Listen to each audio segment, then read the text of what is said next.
ನಮಸ್ಕಾರ. ಮುಖ್ಯಾಂಶಗಳು. ಬೆಂಗಳೂರು ನಗರ ಸೇರಿ ದೇಶದ 10 ಜಿಲ್ಲೆಗಳಲ್ಲಿ ಅತ್ಯಧಿಕ ಕೋವಿಡ್ ಪ್ರಕರಣಗಳು. ಸೋಂಕಿತರ ನಿಗಾವಣೆ ಮತ್ತಷ್ಟು ಹೆಚ್ಚಿಸಲು ಸೂಚನೆ. ರಾಜೇಶ್ ಭೂಷಣ್. ಕೋವಿಡ್ ಸೋಂಕು ತಡೆಯಲು ಮುನ್ನೆಚ್ಚರಿಕೆ ಅಗತ್ಯ. ಸುರಕ್ಷತಾ ನಿಯಮಗಳ ನಿರ್ಲಕ್ಷ್ಯ ಬೇಡ. ಮುಖ್ಯಮಂತ್ರಿ ಬಿಎಸ್ ಯಡಿಯೂರಪ್ಪ. ಸಮಗ್ರ ಅಭಿವೃದ್ಧಿಗೆ ಎನ್ಡಿಎ ಸರ್ಕಾರದ ಆದ್ಯತೆ. ಭ್ರಷ್ಟಾಚಾರ ಮುಕ್ತ ಆಡಳಿತಕ್ಕೆ ಒತ್ತು. ಪ್ರಧಾನಿ ನರೇಂದ್ರ ಮೋದಿ. ಹಾಗೂ ಡಿಜಿಟಲ್ ಕ್ಷೇತ್ರದಲ್ಲಿ ಬಂಡವಾಳ ಹೂಡಿಕೆಗೆ ಹೆಚ್ಚಿನ ಅವಕಾಶ. ಮಾಹಿತಿ ತಂತ್ರಜ್ಞಾನದಲ್ಲಿ ಕರ್ನಾಟಕ ಮುಂಚೂಣಿಯಲ್ಲಿ. ಉಪಮುಖ್ಯಮಂತ್ರಿ ಡಾಕ್ಟರ್ ಸಿಎನ್ ಅಶ್ವತ್ಥನಾರಾಯಣ್. ವಾರ್ತೆಗಳ ವಿವರ. ದೇಶದ 10 ಜಿಲ್ಲೆಗಳಲ್ಲಿ ಹೆಚ್ಚಿನ ಸಂಖ್ಯೆಯ ಕೋವಿಡ್ ಪ್ರಕರಣಗಳು ವರದಿಯಾಗಿವೆ ಎಂದು ಕೇಂದ್ರ ಆರೋಗ್ಯ ಮತ್ತು ಕುಟುಂಬ ಕಲ್ಯಾಣ ಕಾರ್ಯದರ್ಶಿ ರಾಜೇಶ್ ಭೂಷಣ್ ದೆಹಲಿಯಲ್ಲಿಂದು ತಿಳಿಸಿದ್ದಾರೆ.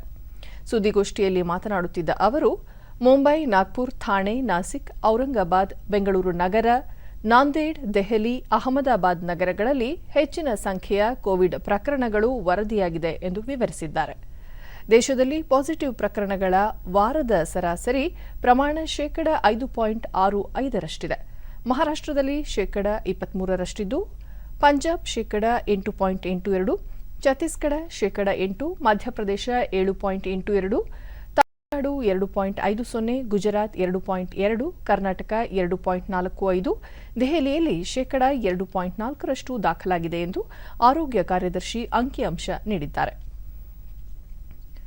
ಹೋಮ್ ಕ್ವಾರಂಟೈನ್ಗೆ ಒಳಗಾದ ಸೋಂಕಿತರ ಮೇಲೆ ಸೂಕ್ತ ನಿಗಾ ವ್ಯವಸ್ಥೆ ಇಲ್ಲದಿರುವುದು ಹಲವು ರಾಜ್ಯಗಳಲ್ಲಿ ಕಂಡುಬಂದಿದೆ. ಈ ಬಗ್ಗೆ ಸೂಕ್ತ ನಿಗಾ ವ್ಯವಸ್ಥೆಯನ್ನು ಬಲಪಡಿಸಿ ಹೋಮ್ ಕ್ವಾರಂಟೈನ್ ಉಲ್ಲಂಘಿಸುವ ಸೋಂಕಿತರನ್ನು ಸಾಂಸ್ಥಿಕ ಕ್ವಾರಂಟೈನ್ಗೆ ಒಳಪಡಿಸಬೇಕು ಎಂದು ರಾಜ್ಯಗಳಿಗೆ ಸಲಹೆ ನೀಡಲಾಗಿದೆ.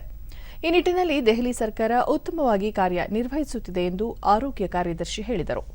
ದೇಶದಲ್ಲಿ 807 ಬ್ರಿಟನ್ ರೂಪಾಂತರಿ, 47 ದಕ್ಷಿಣ ಆಫ್ರಿಕಾ ರೂಪಾಂತರಿ ಹಾಗೂ 1 ಬ್ರೆಜಿಲ್ ರೂಪಾಂತರಿ ಕೊರೋನಾ ಸೋಂಕು ಪ್ರಕರಣಗಳು ಪತ್ತೆಯಾಗಿವೆ ಎಂದು ಅಂಕಿಅಂಶ ನೀಡಿದರು.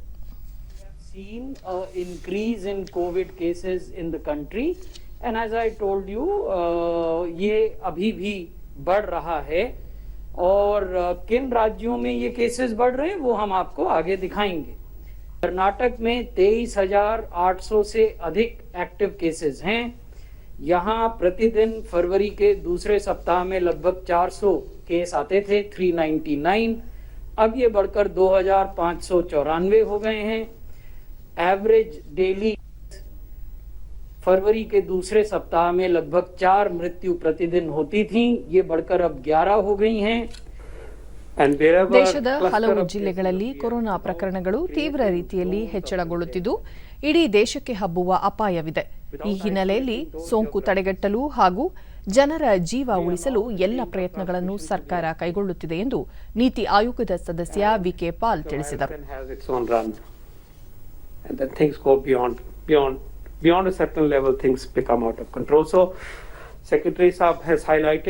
How we went through all the tools that are available to control the pandemic systematically, with special emphasis on containing and suppressing the chains of transmission through effective contact tracing.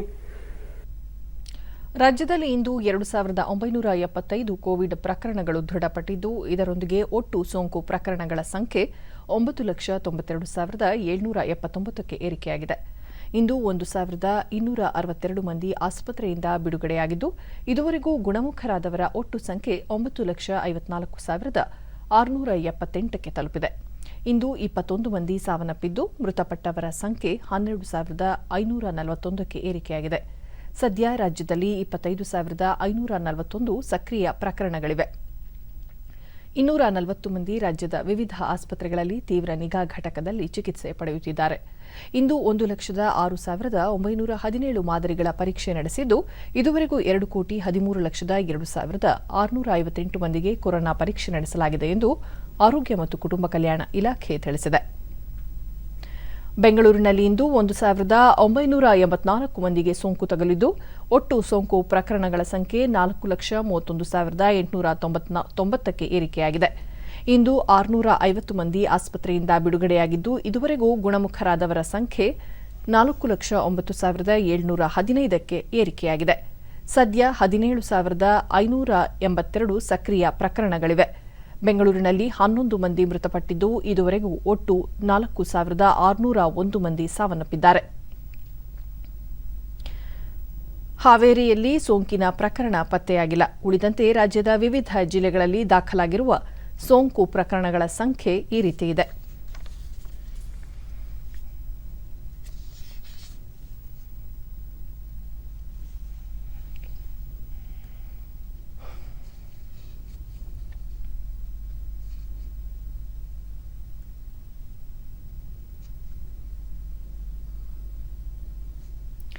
COVID-19 ಸಾಂಕ್ರಾಮಿಕದ ಬಗ್ಗೆ ಹೆಚ್ಚಿನ ಮುನ್ನೆಚ್ಚರಿಕೆ ವಹಿಸಿ ಸೋಂಕು ಹರಡುವುದನ್ನು ತಡೆಯುವಂತೆ ಮುಖ್ಯಮಂತ್ರಿ BS Yediyurappa ಸಾರ್ವಜನಿಕರಲ್ಲಿ ಮನವಿ ಮಾಡಿದ್ದಾರೆ. ಕೊರೋನಾ ಸಾಂಕ್ರಾಮಿಕ ಅಂತ್ಯಗೊಂಡಿಲ್ಲ. ಸುರಕ್ಷತಾ ನಿಯಮಗಳನ್ನು ಯಾವುದೇ ಕಾರಣಕ್ಕೂ ನಿರ್ಲಕ್ಷಿಸಬೇಡಿ. ವ್ಯಕ್ತಿಗತ ಅಂತರವನ್ನು ಕಡ್ಡಾಯವಾಗಿ ಪಾಲಿಸಿ, ತಪ್ಪದೇ ಮಾಸ್ಕ್ ಧರಿಸಿ, ಕೈಗಳನ್ನು ನಿಯಮಿತವಾಗಿ ಸ್ವಚ್ಛಗೊಳಿಸುವ ಮೂಲಕ ವೈರಾಣು ಹರಡದಂತೆ ತಡೆಯುವಂತೆ ತಮ್ಮ ಟ್ವೀಟ್ ಸಂದೇಶದಲ್ಲಿ ತಿಳಿಸಿದ್ದಾರೆ.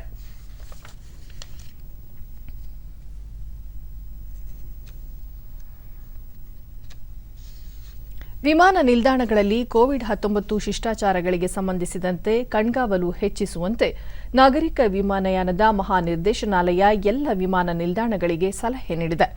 ಕೆಲ ವಿಮಾನ ನಿಲ್ದಾಣಗಳಲ್ಲಿ ಕೋವಿಡ್-19 ಶಿಷ್ಟಾಚಾರಗಳ ಅನುಸರಣೆ ತೃಪ್ತಿಕರವಾಗಿಲ್ಲ ಎಂದು ಡಿಜಿಸಿಎ ಹೇಳಿದೆ.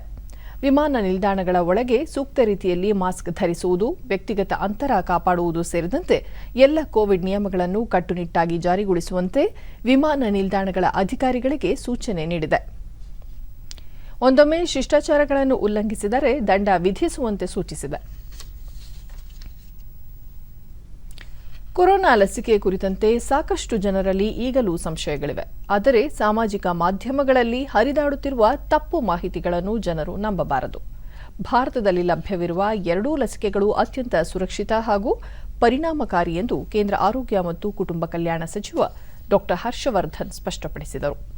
ದೆಹಲಿಯ ಹೃದಯ ಹಾಗೂ ಶ್ವಾಸಕೋಶ ಸಂಸ್ಥೆಯಲ್ಲಿ ಕೋವಿಡ್ ಲಸಿಕೆಯ 2ನೇ ಡೋಸ್ ಪಡೆದುಕೊಂಡ ನಂತರ ಅವರು ಮಾಧ್ಯಮಗಳೊಂದಿಗೆ ಮಾತನಾಡಿದರು.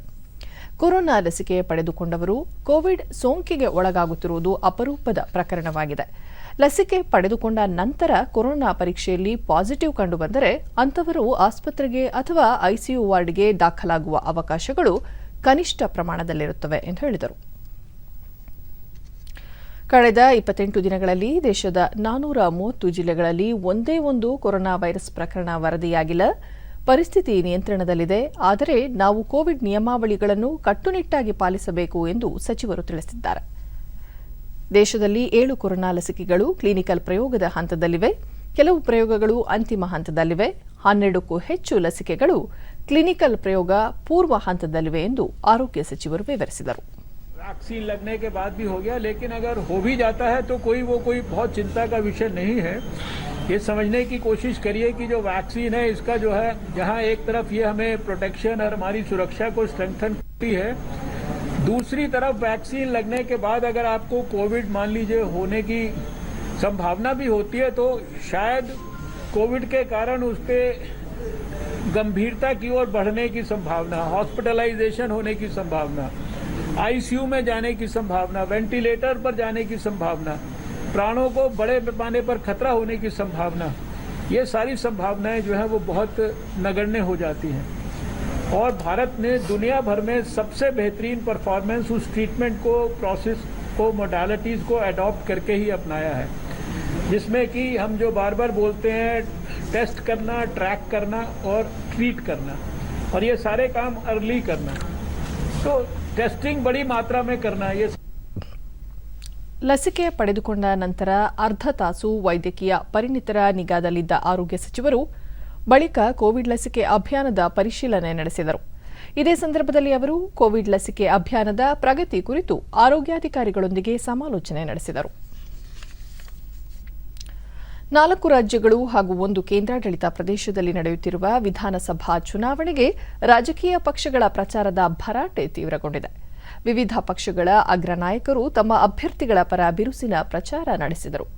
ಬಿಜೆಪಿ ಹಿರಿಯ ನಾಯಕ ಪ್ರಧಾನಮಂತ್ರಿ ನರೇಂದ್ರ ಮೋದಿ ಕೇಂದ್ರಾಡಳಿತ ಪ್ರದೇಶ ಪುದುಚೇರಿಯಲ್ಲಿ ಎನ್ಡಿಎ ಪರವಾದ ದೊಡ್ಡ ಅಲೆ ಸೃಷ್ಟಿಯಾಗಿದೆ, ಬಿಜೆಪಿಗೆ ಮತ ಚಲಾಯಿಸಲು ಇಲ್ಲಿನ ಜನರು ಉತ್ಸುಕರಾಗಿದ್ದಾರೆ ಎಂದು ಹೇಳಿದರು. ಹಿಂದಿನ ಕಾಂಗ್ರೆಸ್ ನೇತೃತ್ವದ ಸರ್ಕಾರ ಎಲ್ಲ ರಂಗದಲ್ಲೂ ವಿಫಲಗೊಂಡಿದ್ದು, ಪುದುಚೇರಿಯಲ್ಲಿ ಮೀನುಗಾರರ ಸರ್ವಾಂಗೀಣ ಅಭಿವೃದ್ಧಿಗೆ ಶ್ರಮಿಸುವ ಜೊತೆಗೆ ಇಲ್ಲಿನ ಜನರ ಅಭ್ಯುದಯವಾಗಲಿದೆ ಎಂದರು. Of non-performing Congress governments over the years, the previous Puducherry government had a special place. The High Command government, Delhi High Command government of Puducherry failed on all fronts. Take any sector. Education, filling of medical seats, welfare of SC, ST communities. There was loot and only loot. MLAs belonging to the Congress party were openly talking about the corruption directly linked to the family of the former chief minister. Promises from their old manifesto were not even fulfilled. Even now, Congress is not giving a report card of the work they have done in 5 years. Sadly, to insult... ಇದಕ್ಕೂ ಮುನ್ನ ತಮಿಳುನಾಡಿನ ಧರ್ಮಪುರಿಯಲ್ಲಿ ಚುನಾವಣಾ ರ್ಯಾಲಿಯಲ್ಲಿ BJP ನೇತೃತ್ವದ NDA ಮೈತ್ರಿಕೂಟ ರಾಜ್ಯವನ್ನು ಅಭಿವೃದ್ಧಿ ಪಥದಲ್ಲಿ ಕೊಂಡೊಯ್ಯುವುದು ಸೇರಿದಂತೆ ಭ್ರಷ್ಟಾಚಾರ ಮುಕ್ತ ಆಡಳಿತ ನೀಡುವ ಸ್ಪಷ್ಟ ಕಾರ್ಯಸೂಚಿ ಹೊಂದಿದೆ. ಆದರೆ ಕಾಂಗ್ರೆಸ್ ಡಿಎಂಕೆ ಕುಟುಂಬ ರಾಜಕಾರಣದ ಕಾರ್ಯಸೂಚಿಯನ್ನು ಮಾತ್ರ ಹೊಂದಿವೆ ಎಂದು ಆಕ್ಷೇಪಿಸಿದರು. ಮಹಿಳೆಯರನ್ನು ಅಗೌರವಿಸುವುದು ಕಾಂಗ್ರೆಸ್ ಡಿಎಂಕೆ ಸಂಸ್ಕೃತಿಯ ಭಾಗವಾಗಿದ್ದು, ಕೆಲ ದಿನಗಳ ಹಿಂದೆ ಡಿಎಂಕೆ ಅಭ್ಯರ್ಥಿಯೊಬ್ಬರು ಮಹಿಳೆಯರ ವಿರುದ್ಧ ಅಪಮಾನಕಾರಿ ಹೇಳಿಕೆ ನೀಡಿದ್ದರು. ಆದರೆ ಅಂತಹ ಹೇಳಿಕೆ ನೀಡಿದ ವ್ಯಕ್ತಿಯ ವಿರುದ್ಧ ಡಿಎಂಕೆ ಯಾವುದೇ ಕ್ರಮ ಕೈಗೊಳ್ಳಲಿಲ್ಲ ಎಂದು ಪ್ರಧಾನಿ ಅಸಮಾಧಾನ ವ್ಯಕ್ತಪಡಿಸಿದರು. ಮಹಿಳೆಯರ ವಿರುದ್ಧ ಇಂತಹ ಅವಮಾನವನ್ನು ತಮಿಳುನಾಡು ಜನರು ಎಂದಿಗೂ ಸಹಿಸುವುದಿಲ್ಲ. ಅದಕ್ಕೆ ಸೂಕ್ತ ಉತ್ತರವನ್ನು ಚುನಾವಣೆಯಲ್ಲಿ ನೀಡಲಿದ್ದಾರೆ ಎಂದರು. 25th March 1989 in the Assembly of Tamil Nadu, how did DMK leaders treat Amma Jayalalitha ji? DMK and Congress will not guarantee women empowerment. In their rule, crime against women are up. Local strongmen disturb peace. Friends, the opposition's anti-women mindset is not restricted to Tamil Nadu. LDF ने लोगों को ಇದಕ್ಕೂ ಮುನ್ನ ಪ್ರಧಾನಿ ಕೇರಳದ ಪಾಲಕ್ಕಾಡ್ನಲ್ಲಿ ಚುನಾವಣಾ rally ಉದ್ದೇಶಿಸಿ ಎಲ್ಲರನ್ನೊಳಗೊಂಡ ಬೆಳವಣಿಗೆ ಹಾಗೂ ತ್ವರಿತ ಅಭಿವೃದ್ಧಿಗೆ ಬಿಜೆಪಿ ಪಕ್ಷ ಹಾಗೂ ತಮ್ಮ ಸರ್ಕಾರ ಬದ್ಧವಾಗಿದೆ ಎಂದು ಹೇಳಿದರು. ಕೇರಳದಲ್ಲಿ ನಮ್ಮ ಪಕ್ಷವನ್ನು ಅಧಿಕಾರಕ್ಕೆ ತಂದರೆ ಎನ್ಡಿಎ ಸ್ಪಷ್ಟ ಅಭಿವೃದ್ಧಿ ಉಪಕ್ರಮಗಳನ್ನು ಹೊಂದಿದೆ ಎಂದರು.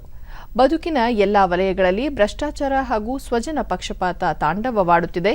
ಕೇರಳದಲ್ಲಿ ಅವ್ಯಾಹತವಾಗಿ ನಡೆಯುತ್ತಿರುವ ರಾಜಕೀಯ ಹತ್ಯೆಗಳು ಗಂಭೀರ ಕಳವಳಕ್ಕೆ ಎಡೆಮಾಡಿಕೊಟ್ಟಿದೆ ಎಂದು ಪ್ರಧಾನಿ ಹೇಳಿದರು. ಎನ್ಡಿಎ ಅಭ್ಯರ್ಥಿಯಾಗಿ ಸ್ಪರ್ಧಿಸುವ ದೃಢ ನಿರ್ಧಾರ ಕೈಗೊಂಡಿರುವ ಮೆಟ್ರೋಮ್ಯಾನ್ ಇ ಶ್ರೀಧರನ್ ಅವರನ್ನು ಪ್ರಧಾನಿ ಶ್ಲಾಘಿಸಿದರು.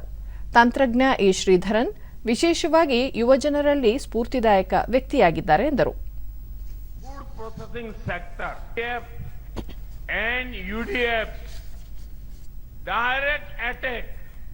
On Kerala's culture. These parties are ashamed of the culture of our land. Their leaders abuse our tradition and ethos. LDF government should be ashamed of showering lathis on innocent devotees. UDF should be ashamed of remaining silent when this was happening. ಈ ನಡುವೆ ಹಿರಿಯ BJP ನಾಯಕ ಕೇಂದ್ರ ಗೃಹ ಸಚಿವ ಅಮಿತ್ ಶಾ ಪಶ್ಚಿಮ ಬಂಗಾಳದ ನಂದಿಗ್ರಾಮದಲ್ಲಿ road show ನಡೆಸಿದ್ದಾರೆ. ದೇಬ್ರಾ ಹಾಗೂ ಪನಸ್ಕುರ್ ಪಶ್ಚಿಮ್ನಲ್ಲಿ ರೋಡ್ ಶೋ ನಡೆಸಿದರು.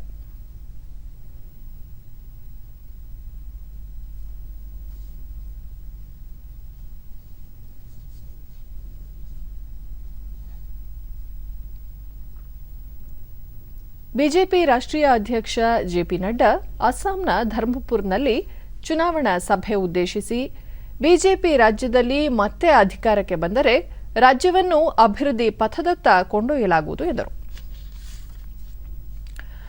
ಪಶ್ಚಿಮ ಬಂಗಾಳ ಹಾಗೂ ಅಸ್ಸಾಂ ವಿಧಾನಸಭೆಗೆ ನಾಡಿದ್ದು ಗುರುವಾರ 2ನೇ ಹಂತದ ಮತದಾನ ನಡೆಯಲಿದ್ದು, ಇಂದು ಸಂಜೆ ಬಹಿರಂಗ ಪ್ರಚಾರ ಅಂತ್ಯಗೊಂಡಿತು.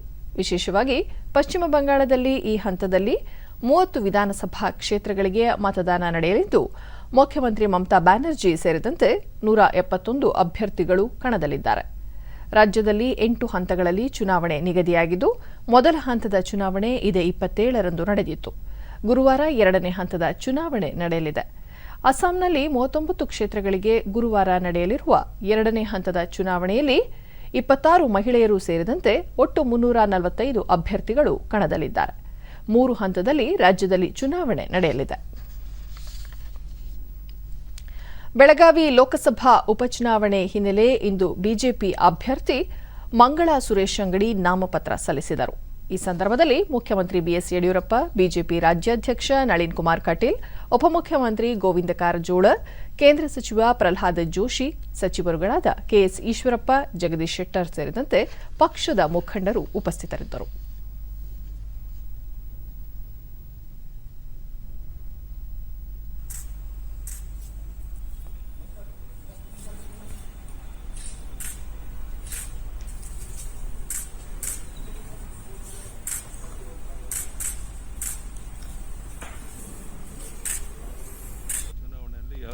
ಬಳಿಕ ಮುಖ್ಯಮಂತ್ರಿ ಬಿಎಸ್ ಯಡಿಯೂರಪ್ಪ ಮುಂಬರುವ 1 ಲೋಕಸಭೆ ಮತ್ತು 2 ವಿಧಾನಸಭಾ ಉಪಚುನಾವಣೆಗಳಲ್ಲಿ ಬಿಜೆಪಿ ಗೆಲ್ಲುವ ಭರವಸೆ ಇದೆ ಎಂದು ವಿಶ್ವಾಸ ವ್ಯಕ್ತಪಡಿಸಿದರು. ಸಂಪೂರ್ಣ ವಿಶ್ವಾಸ ನನಗಿದೆ. ಚುನಾವಣೆ ಫಲಿತಾಂಶ ಆದ್ಮೇಲೆ ನೀವೇ ಹೇಳ್ತೀರಾ. ಬೇರೆ ಬೇರೆ ಸಮಾಜದ ಮುಖಂಡಗಳೆಲ್ಲ ಬಂದು ಭೇಟಿ ಮಾಡ್ತಾರೆ. ಅವರೆಲ್ಲರನ್ನ ಬೆಂಬಲವನ್ನು ಸಹಕಾರವನ್ನು ಕೋರೋನಿದ್ದೇನೆ. ಮತ್ತೊಮ್ಮೆ ನಾನು ಬರ್ತೇನೆ. ಕರ್ನಾಟಕದಲ್ಲಿ ಕೈಗಾರಿಕಾ ಸ್ನೇಹಿ ನೀತಿಗಳಿದ್ದು, ಅಮೆರಿಕ ಕಂಪನಿಗಳು ಬಂಡವಾಳ ಹೂಡಿಕೆ ಮಾಡಲು ಪೂರಕವಾದಂತಹ ವಾತಾವರಣವಿದೆ ಎಂದು ಉಪಮುಖ್ಯಮಂತ್ರಿ ಡಾ ಸಿಎನ್ ಅಶ್ವತ್ಥನಾರಾಯಣ ಹೇಳಿದ್ದಾರೆ. ಭಾರತ ಅಮೆರಿಕ ಕಾರ್ಯತಂತ್ರದ ಸಹಭಾಗಿತ್ವ ವೇದಿಕೆ ಆಯೋಜಿಸಿದ್ದ ವರ್ಚುವಲ್ ಸಭೆಯಲ್ಲಿ ಕೇರಳದ ವಿಧಾನಸಭಾ ಚುನಾವಣಾ ಪ್ರಚಾರದ ನಡುವೆಯೇ ತಿರುವನಂತಪುರದಿಂದಲೇ ಭಾಗವಹಿಸಿದರು. ಕರ್ನಾಟಕದಲ್ಲಿ ಭಾರತೀಯ ವಿಜ್ಞಾನ ಸಂಸ್ಥೆ, ಭಾರತೀಯ ತಾಂತ್ರಿಕ ಸಂಸ್ಥೆ, ಅಂತಾರಾಷ್ಟ್ರೀಯ ಮಾಹಿತಿ ತಂತ್ರಜ್ಞಾನದಂತಹ ಉತ್ತಮ ಶಿಕ್ಷಣ ಸಂಸ್ಥೆಗಳಿವೆ. ಇಲ್ಲಿ ಮಾನವ ಸಂಪನ್ಮೂಲಕ್ಕೆ ಕೊರತೆ ಇಲ್ಲ. ದೇಶದಲ್ಲೇ ಮೊದಲಿಗೆ ಇಂಜಿನಿಯರಿಂಗ್ ಸಂಶೋಧನೆ ಮತ್ತು ಅಭಿವೃದ್ಧಿ ನೀತಿಯನ್ನು ಕರ್ನಾಟಕ ಪ್ರಕಟಿಸಿದೆ. ಇದು ಕೈಗಾರಿಕಾಭಿವೃದ್ಧಿಗೆ ಹೆಚ್ಚು ಸಹಕಾರಿಯಾಗಿದೆ ಎಂದರು. ಆವಿಷ್ಕಾರದಲ್ಲೂ ಕರ್ನಾಟಕ ಮೊದಲ ಸ್ಥಾನದಲ್ಲಿದೆ. ಎಲೆಕ್ಟ್ರಾನಿಕ್, ಆನಿಮೇಷನ್, ಗೇಮ್ಸ್ ಸೇರಿದಂತೆ ಹಲವಾರು ಕ್ಷೇತ್ರಗಳಲ್ಲಿ ರಾಜ್ಯದ ಪ್ರಗತಿ ಗಮನಾರ್ಹವಾಗಿದೆ. ಕೋವಿಡ್ ನಂತರದ ದಿನಗಳಲ್ಲೂ ರಾಜ್ಯಕ್ಕೆ ಬಂಡವಾಳ ಹರಿದು ಬಂದಿದೆ ಎಂದು ತಿಳಿಸಿದರು. 2019ನೇ ಸಾಲಿನಲ್ಲಿ ಅಮೆರಿಕ, ಭಾರತದ ನಡುವೆ ಒಟ್ಟು $149 ಬಿಲಿಯನ್ ಮೊತ್ತದ ಸರಕು ಮತ್ತು ಸೇವೆಗಳ ವಹಿವಾಟು ನಡೆದಿದೆ. ಕರ್ನಾಟಕದಲ್ಲಿ ತಂತ್ರಜ್ಞಾನ ಮತ್ತು ಡಿಜಿಟಲ್ ಕ್ಷೇತ್ರದಲ್ಲಿ ಸುಮಾರು $220 ಬಿಲಿಯನ್ ವಹಿವಾಟು ನಡೆದಿದ್ದು, ಜಿಡಿಪಿಯಲ್ಲಿ ಹೆಚ್ಚಿನ ಪಾಲು ಹೊಂದಿದ ರಾಜ್ಯ ಎಂಬ ಹೆಗ್ಗಳಿಕೆಗೆ ಪಾತ್ರವಾಗಿದೆ ಎಂದರು. ಆರೋಗ್ಯ, ಎಲೆಕ್ಟ್ರಾನಿಕ್ಸ್, ಯಂತ್ರೋಪಕರಣ, ವೈಮಾನಿಕ ಕ್ಷೇತ್ರ ಸೇರಿದಂತೆ ಹಲವಾರು ಕ್ಷೇತ್ರಗಳಲ್ಲಿ ಬಂಡವಾಳ ಹೂಡಿಕೆಗೆ ಹೆಚ್ಚಿನ ಅವಕಾಶಗಳಿವೆ ಎಂದು ತಿಳಿಸಿದರು. ಹಾರ್ಟ್ ಆಫ್ ಏಷ್ಯಾ ಪ್ರದೇಶದ ದೇಶಗಳ ಹಿತಾಸಕ್ತಿಗಳಿಗಾಗಿ ಅಫ್ಘಾನಿಸ್ತಾನದಲ್ಲಿ ದೀರ್ಘಾವಧಿಯ ಶಾಂತಿಯನ್ನು ಪ್ರೋತ್ಸಾಹಿಸುವ ಅಗತ್ಯವಿದೆ ಎಂದು ವಿದೇಶಾಂಗ ವ್ಯವಹಾರಗಳ ಸಚಿವ ಡಾ ಎಸ್ ಜೈಶಂಕರ್ ಒತ್ತಿ ಹೇಳಿದ್ದಾರೆ. ತಜಕಿಸ್ತಾನದ ದುಶಾಂಬೆಯಲ್ಲಿಂದು ಹಾರ್ಟ್ ಆಫ್ ಏಷ್ಯಾದ 9ನೇ ಸಚಿವರ ಮಟ್ಟದ ಸಭೆಯನ್ನು ಉದ್ದೇಶಿಸಿ ಮಾತನಾಡಿದ ಅವರು, ಅಫ್ಘಾನಿಸ್ತಾನದಲ್ಲಿ ದೀರ್ಘಾವಧಿಯ ಶಾಂತಿಗಾಗಿ ಪ್ರತಿಯೊಬ್ಬ ಭಾಗಿದಾರನು ಆ ದೇಶದೊಳಗೆ ಹಾಗೂ ಹೊರಗೆ ಶಾಂತಿ ಮೂಡಿಸುವಂತಹ ವ್ಯವಸ್ಥೆಯನ್ನು ರೂಪಿಸಲು ಪ್ರಯತ್ನಿಸಬೇಕು ಎಂದರು. ಒಂದೊಮ್ಮೆ ಶಾಂತಿ ಪ್ರಕ್ರಿಯೆ ಯಶಸ್ವಿಯಾದರೆ ಸಂಧಾನಕಾರರು ರಾಜಕೀಯ ಪರಿಹಾರ ರೂಪಿಸಲು ಸದ್ಭಾವನೆ ಹಾಗೂ ಗಂಭೀರ ಬದ್ಧತೆಯೊಂದಿಗೆ ತಮ್ಮ ಕಾರ್ಯವನ್ನು ಮುಂದುವರಿಸಬೇಕು ಎಂದು ಹೇಳಿದರು. ಸಚಿವರ ಮಟ್ಟದ ಸಮ್ಮೇಳನ ಆರಂಭಕ್ಕೆ ಮುನ್ನ ಡಾ ಎಸ್ ಜೈಶಂಕರ್ ಅಫ್ಘಾನಿಸ್ತಾನ ಅಧ್ಯಕ್ಷ ಅಶ್ರಫ್ ಘನಿ ಅವರನ್ನು ಭೇಟಿ ಮಾಡಿದ್ದರು.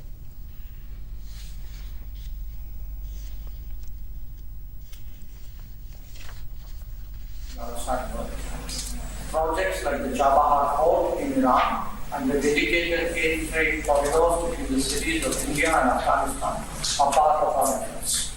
इससे पहले सोमवार को सम्मेलन से इतर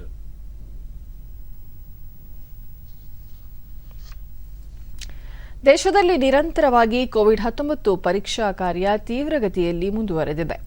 ಇದುವರೆಗೆ ದೇಶಾದ್ಯಂತ 24,26,50,000 ಮಾದರಿಗಳ ಪರೀಕ್ಷೆ ನಡೆಸಲಾಗಿದೆ ಎಂದು ಭಾರತೀಯ ವೈದ್ಯಕೀಯ ಸಂಶೋಧನಾ ಸಂಸ್ಥೆ ಐಸಿಎಂಆರ್ ತಿಳಿಸಿದೆ. ನಿನ್ನೆ ಒಂದೇ ದಿನ 7,85,864 ಮಾದರಿಗಳ ಪರೀಕ್ಷೆ ನಡೆಸಲಾಗಿದೆ ಎಂದು ಐಸಿಎಂಆರ್ ಹೇಳಿದೆ.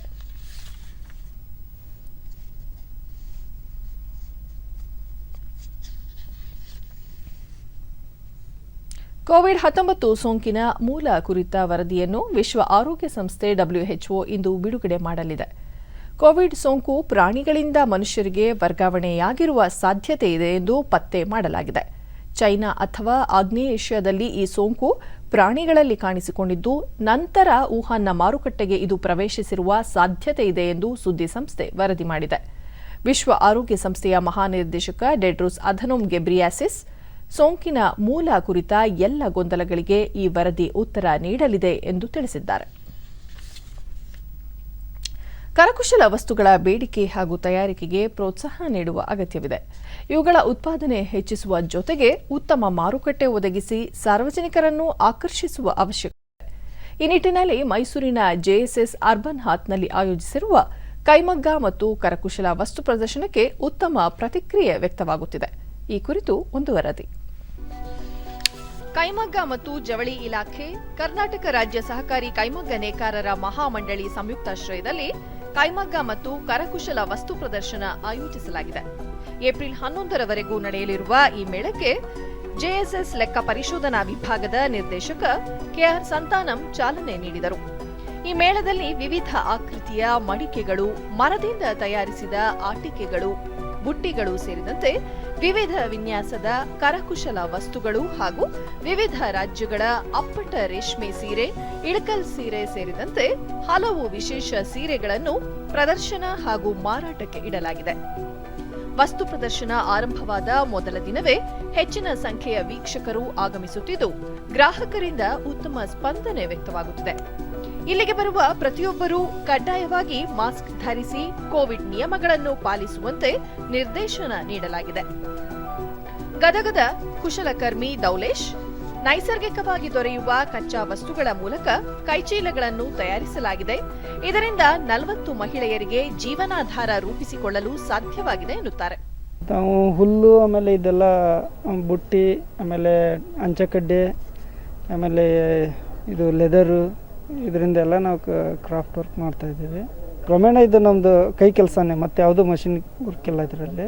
ಚೆನ್ನಾಗಿದೆ ಸರ್, ರೆಸ್ಪಾನ್ಸಿಬಲ್ ಎಲ್ಲ. ಇದು ಪ್ಲಾಸ್ಟಿಕ್ ಯೂಸ್ ಮಾಡಬಾರ್ದು ಅಂತ ಸ್ವಲ್ಪ ರಿಸ್ಕ್ ಬಂದಾಗಿಂದ ಇದಕ್ಕೆ ರೆಸ್ಪಾನ್ಸಿಬಲ್ ಚಲೋ ಇದೆ ಸರ್. ಹೆಣ್ಮಕ್ಳಿಗೂ ಒಂದು ಉದ್ಯೋಗ ಆಗುತ್ತೆ ಮನೆಯಲ್ಲೇ, ಚಲೋ ರೆಸ್ಪಾನ್ಸಿಬಲ್ ಇದೆ.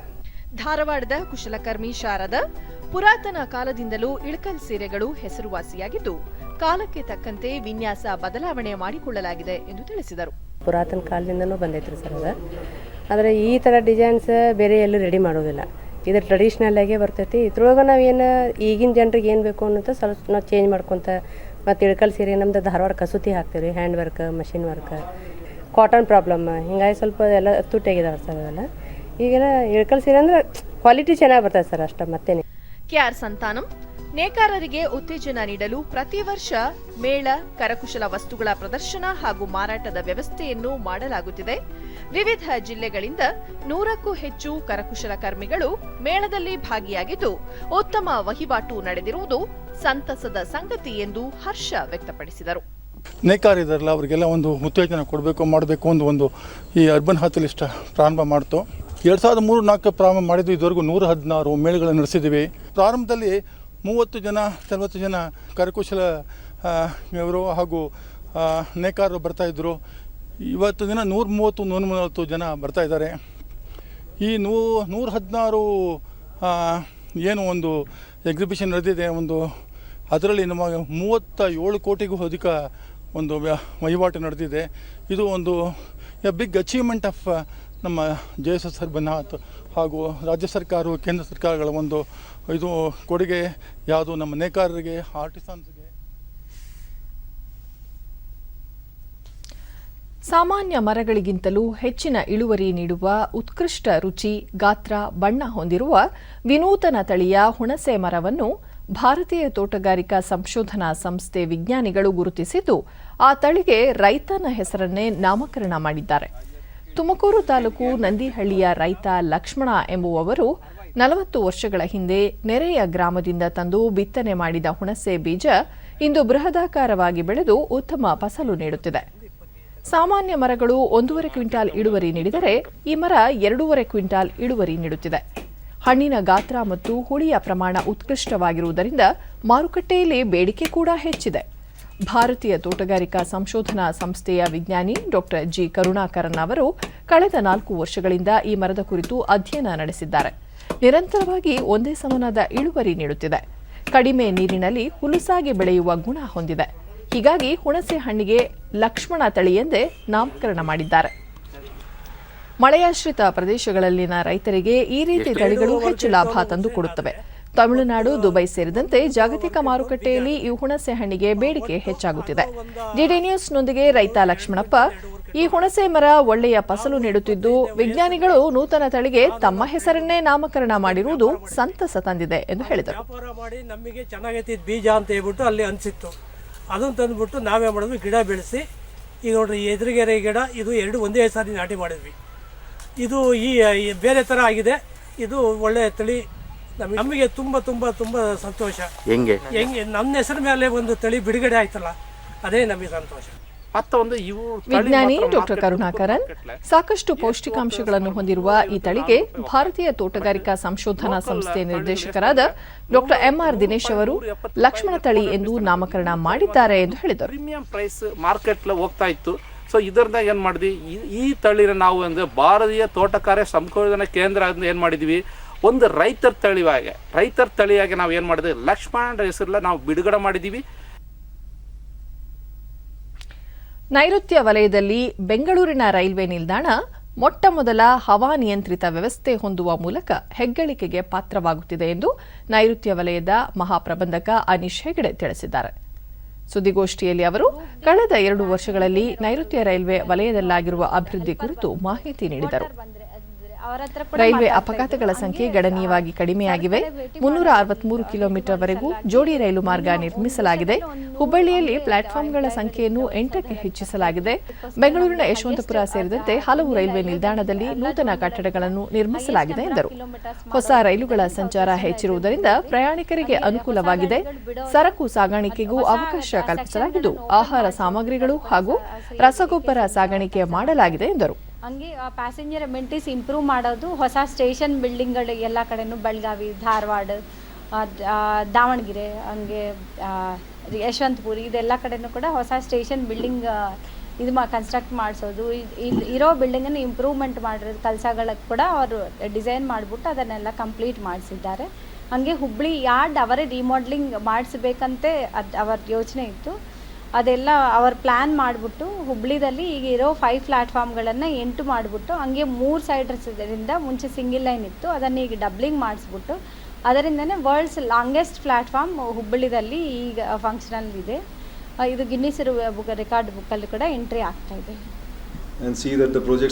ನಿವೃತ್ತಿ ಹೊಂದುತ್ತಿರುವ CPRO ಅಜಯ್ ಕುಮಾರ್ ಸಿಂಗ್, ನೈಋತ್ಯ ವಲಯದ ಅಭಿವೃದ್ಧಿಗೆ ಕೇಂದ್ರ ಸರ್ಕಾರ ಅಗತ್ಯ ಹಣಕಾಸು ನೆರವು ನೀಡಿ ಸಹಕರಿಸಿದೆ. ಜಗತ್ತಿನಲ್ಲಿಯೇ ಅತಿ ಉದ್ದದ ರೈಲ್ವೆ ಪ್ಲಾಟ್ಫಾರ್ಮ್ ಅನ್ನು 314 ಕೋಟಿ ರೂಪಾಯಿ ವೆಚ್ಚದಲ್ಲಿ ನಿರ್ಮಿಸಲಾಗಿದೆ. ಸುರಕ್ಷತೆಗಾಗಿ ಹಲವು ಮೇಲ್ಸೇತುವೆಗಳನ್ನು ನಿರ್ಮಿಸಲಾಗಿದೆ ಎಂದು ತಿಳಿಸಿದರು. ಕೊನೆಯಲ್ಲಿ ಮತ್ತೊಮ್ಮೆ ಮುಖ್ಯಾಂಶಗಳು. ಬೆಂಗಳೂರು ನಗರ ಸೇರಿ ದೇಶದ 10 ಜಿಲ್ಲೆಗಳಲ್ಲಿ ಅತ್ಯಧಿಕ ಕೋವಿಡ್ ಪ್ರಕರಣಗಳು. ಸೋಂಕಿತರ ನಿಗಾವಣೆ ಮತ್ತಷ್ಟು ಹೆಚ್ಚಿಸಲು ಸೂಚನೆ, ರಾಜೇಶ್ ಭೂಷಣ್. ಕೋವಿಡ್ ಸೋಂಕು ತಡೆಯಲು ಮುನ್ನೆಚ್ಚರಿಕೆ ಅಗತ್ಯ, ಸುರಕ್ಷತಾ ನಿಯಮಗಳ ನಿರ್ಲಕ್ಷ್ಯ ಬೇಡ, ಮುಖ್ಯಮಂತ್ರಿ BS ಯಡಿಯೂರಪ್ಪ.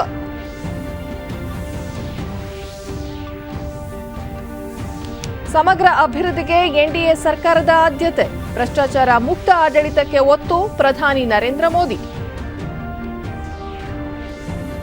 ಹಾಗೂ ಡಿಜಿಟಲ್ ಕ್ಷೇತ್ರದಲ್ಲಿ ಬಂಡವಾಳ ಹೂಡಿಕೆಗೆ ಹೆಚ್ಚಿನ ಅವಕಾಶ.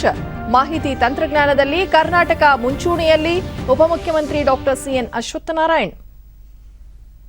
ನಮ್ಮ ವಾರ್ತಾ ಪ್ರಸಾರವನ್ನು ನೀವು ಡಿಡಿ ಚಂದನ ನ್ಯೂಸ್ ಯೂಟ್ಯೂಬ್ ಚಾನೆಲ್ನಲ್ಲೂ ವೀಕ್ಷಿಸಬಹುದು. ಇಲ್ಲಿಗೆ ಇಂದಿನ ವಾರ್ತಾ ಪ್ರಸಾರ ಮುಕ್ತಾಯವಾಯಿತು. ಸತ್ಯ, ಸಮರ್ಥ, ಸಂಪೂರ್ಣ ಸುದ್ದಿಗಾಗಿ ವೀಕ್ಷಿಸಿ ಚಂದನ ವಾರ್ತೆ.